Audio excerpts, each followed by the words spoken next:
आप सभी को राधे राधे। आप सभी का एक बार फिर से स्वागत है हमारे चैनल पर। तो आज का जो ब्लॉग है वो बड़ा ही खास है, क्योंकि हमको वृंदावन धाम में, वैसे तो हम हर ब्लॉग को ही खास बोलते हैं क्योंकि वृंदावन धाम से जुड़ा हुआ सारा ब्लॉग हमारे लिए खास है। तो आज के ब्लॉग में वृंदावन धाम में भागवत जी हमारे यहाँ पे हुई और उसमें संतों का, बहुत सारे संतों का एक साथ आगमन हुआ, क्योंकि उनका यहाँ पे भोग प्रसादी थी। तो इस वजह से उसमें हमें सेवा करने के लिए मिली। पहले भागवत जी सुनी, फिर खूब आनंद किया। उसके संतों को, जो संत यहाँ पे प्रसादी पाने आए थे, उनकी भी थोड़ी सी सेवा करने को मिली। इसलिए हमारा आज आनंद बहुत ज़्यादा बढ़ा हुआ है। तो इस वजह से एक नहीं दो नहीं, कई सारे संत यहाँ पे एक साथ आए थे। तो इस वजह से इस ब्लॉग को हमने थोड़ा सा बनाया है। तो आप देखिए और आप भी आनंद प्राप्त करिए। तब तक आगे वीडियो को देखिए। आप सभी को राधे राधे। ताकि हम सब जानते हैं कि हमारी जो श्रीमद् भागवत हैं, महापुराण हैं, जो हमारे 18 पुराणों में से एक हैं और हमारे लिए बहुत ही ज़्यादा पूजनीय है, उनका श्रवण करना ही बहुत बड़ी बात है। आप कहीं पे भी अगर उनको कुछ समय के लिए भी श्रवण करते हैं तो आपके जीवन में परिवर्तन और आपको बहुत सारे उससे लाभ मिलते हैं। आपको ठाकुर जी की बहुत सारी लीलाएं सुनने के लिए इस दौरान मिलती हैं, और अगर ये किसी धाम में सुनने के लिए मिले तो 10 गुना फल होता है। और अगर हमारे श्री जी के धाम, हमारे ठाकुर जी के धाम श्री धाम वृंदावन में अगर आपको भागवत जी का सुनने के लिए मिल रहा है, श्रवण करने के लिए मिल रहा है, तो ये तो सहस्त्र गुना आप मान लीजिए आपको इसका पुण्य मिलता है। तो ये श्री जी की कृपा से बहुत अच्छा हमें, हमारे ऊपर इतना अनुग्रह हुआ श्री जी का कि हमको ये सुनने के लिए मिली। रोज़ ही यहाँ पे बहुत सारे संतों का आगमन होता था और बहुत सारे संतों के इसी प्रकार से दर्शन होते थे। जो हमारे चंद्रदास जी महाराज हैं, उनके द्वारा ये भागवत जी कही जा रही थी। उनके द्वारा यहाँ व्यासपीठ पे वो विराजमान होकर हम सबको ये लीलाओं का जो बहुत ही सुंदर रस है उसको हम लोगों को सुना रहे थे। उसी दिन एक बीच में हमारे जो पूज्य इंद्रेश जी महाराज हैं, उनके पिताजी महाराज जो हैं वो भी पधारे थे, जिनको सभी लोग ठाकुर जी के नाम से भी जानते हैं। तो उनका भी आगमन हुआ, उनके भी दर्शन हुए। उन्होंने भी ठाकुर जी की बहुत सारी लीलाएं और बहुत सारी चीज़ों के विषय में हम लोगों को बताया। ये सुन के हम लोग बहुत कृतार्थ और बहुत ही मन हमारा अच्छा हो गया। इसी के साथ डेली बहुत सारे संतों का आगमन होता रहा, उनको भी हमने सुना, उनके भी दर्शन करे। तो श्री धाम वृंदावन अगर आप कभी भी जाते हैं और आपको कहीं भी, वैसे भी धाम में परमानेंट आप कहीं ना कहीं भागवत जी का जो पठन होता है, जो श्रवण करने के लिए आपको मिल जाएगा, तो आप ये मत सोचिए कि आपको यहाँ पे कोई जानता नहीं या बुलाता नहीं तो आप ना जाएं। आप अवश्य जाएं। चाहे आप 15 मिनट के लिए ही अगर हो सके तो पूर्ण सुने। अगर 7 दिन सुन सकते हैं तो वो भी बहुत अच्छी बात है। अगर इतना नहीं है तो कुछ समय के लिए ज़रूर विराजमान हुए और ज़रूर सुने। वैसे तो आपके आसपास हुए तो भी जाना चाहिए, और अगर धाम में हो रही है तो और ज़्यादा जाना चाहिए, और श्रीधाम वृंदावन में हो रही है तो बिल्कुल जाना चाहिए। तो इस प्रकार हम लोगों ने, सभी लोगों ने वहाँ पे 7 दिन भागवत जी सुनी। हमने वीडियो 1 ही 2 दिन की बनाई, क्योंकि बाकी दिन में बहुत सारे श्री जी की कृपा से सुनने के लिए वहाँ पे आराम से समय देना चाहिए। वीडियो वगैरह नहीं बनाना चाहते थे हम ज़्यादा, इसलिए नहीं बनाई। हमने बहुत आराम से पास से दर्शन किए। और उसी के साथ इनमें से एक दिन, जिस दिन हमने वीडियो बनाई थी, उस दिन बहुत सारे संतों का आगमन हुआ था। उस दिन बहुत सारे संत जो हैं, उस दिन संत भोज आप कह सकते हैं, एक दिन कराया गया था।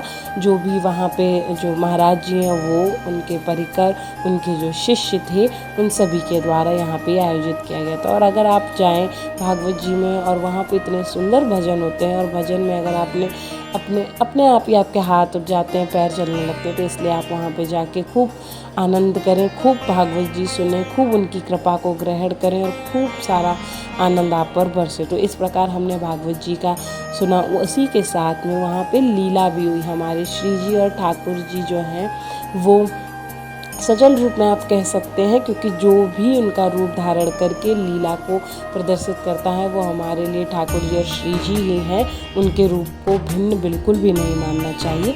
तो इसलिए वहाँ पे लीला भी हुई। उस लीला को भी हम लोगों ने देखा, जो कि बहुत ही सुंदर थी यहाँ पे। क्योंकि भागवत जी में अगर आप जानते होंगे तो एक दिन हमारे जो ठाकुर जी हैं और रुक्मिणी जी हैं, उनके विवाह का भी जो लीला बताई जाती है, उस लीला का यहाँ पे मतलब मंचन हुआ। वहाँ यहाँ पे जो वो रास चला, उसको हम लोगों ने उस लीला को वहाँ पे देखा। और भी बीच बीच में लीलाएं होती रही। तो आप जिस लीला का दर्शन कर रहे हैं, ये ठाकुर जी के विवाह की लीला है। इसको आराम से आप, भागवत जी में हर रोज़ कोई ना कोई, जैसे गोवर्धन लीला होती है, जिस दिन गोवर्धन जी को ठाकुर जी ने अपनी जो उंगली है छुटक की उंगली को, उसमें उनको धारण किया था।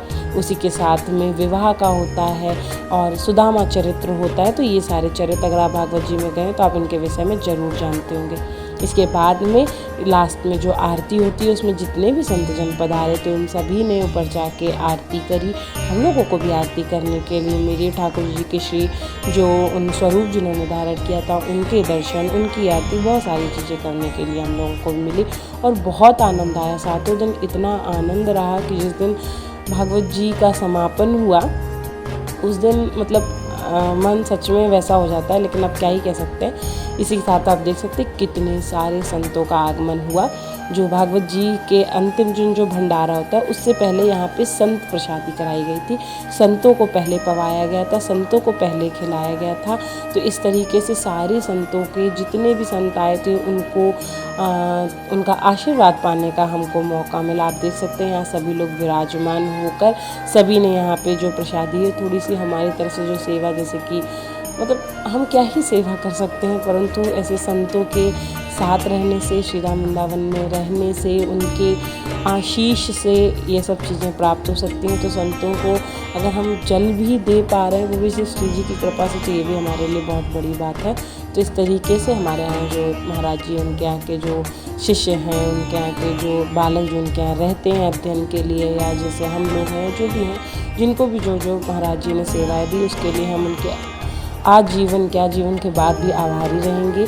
तो इस प्रकार इतने सारे संतों के दर्शन हुए। फिर बाद में फिर से कोई ना कोई उत्सव होता रहता है, तो उत्सव में हमने फिर से भाग लिया। तो इस तरीके से हमारे 7 दिन जो भागवत जी के गए वो बहुत ही सुंदर, बहुत ही मतलब क्या ही बताया जाए। और उसके साथ में सबसे ज़्यादा प्लस पॉइंट होता है कि आप श्री राम वृंदावन में भागवत जी सुनने के बाद में परिक्रमा देने चले जाइए, दर्शन करने जाइए। हमारे राधा वल्लभ लाल जी हमारे ये फोगला आश्रम में हुआ था, तो यहाँ से तो फिर बिहारी जी बिल्कुल पास में है, राधा वल्लभ लाल जी पास में है, यमुना मैया पास में है। तो सभी के एक एक करके हमने वहाँ पे दर्शन करे और जितने लोग आए थे बहुत अलग अलग प्रांतों से सभी लोग आए थे, उनके दर्शन हुआ। फिर अंतिम दिन जब भागवत जी का समापन हुआ तो जो मेन वहाँ पे जिन्होंने इस भागवत जी में मेन अपनी भूमिका निभाई थी वो भागवत जी को लेके आगे को गए। तो इस प्रकार हमने बहुत आनंद किया। अगर आप कभी भी जाएं तो भागवत जी अवश्य सुने और सबको साथ जरूर लेके जाएं। आशा करते हैं कि आपको ये ब्लॉग अच्छा लगा होगा, आपको संत दर्शन करके अच्छा लगा होगा और बहुत सारी चीज़ें इसमें अच्छी लगी होंगी। और अगर आपको हमारी वीडियोस अच्छी लगती है इनको लाइक करिए, लोगों के साथ शेयर करिए जिससे और सारे लोग देखें। उसके साथ ही चैनल को सब्सक्राइब करिए और बेल आइकन प्रेस करिए। अगर कोई भी नई वीडियो आएगी तो आपको पता चलेगा। तब तक आप सभी को राधे राधे, हर हर महादेव।